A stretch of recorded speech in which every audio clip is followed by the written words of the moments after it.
այս սրբազանների ձերբակալությունը մեր բոլորի ամոթն է։ Այսօր արդեն ունենք 4 սրբազան, ովքեր վստահաբար Աշակ սրբազանին եւս 2 ամսով կկալանավորեն, դրա մասին խոսք չկա։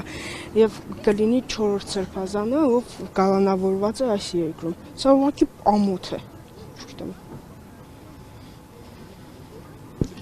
Իսկ ինչ Նիկոլ Փաշինյանը ասում է, որ այս կերպ փորձում է եկեղեցին մաքրել, հա, որոքել։ Նիկոլ Փաշինյանը ոչինչ է, որ այդպես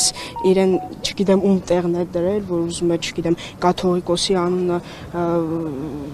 շահարկել, չգիտեմ, վատաբանելով կաթողիկոսին կամ սրբազաններին, կամ պարզապես ինչ-որ մի հատ կոմպրոմատ չկա այս մեր սրբազանների վրա, Բագրատ սրբազանի, Միքայել սրբազանի, Աշակ սրբազանի, Մկրտիչ սրբազանի, ինչ-որ մի կոմպրոմատ չկա իրենց մոտ, որ կարող են այսպես, չգիտեմ, դատել կամ չգիտեմ ինչ։ Այդ իսկ պատճառով, չգիտեմ, Բագրատ սրբազանին վերագրված է որպես տերորիստական, այսպես, չգիտեմ, գործողություններ նախապատրաստելու, չգիտեմ, Միքայել սրբազանին ինչ-որ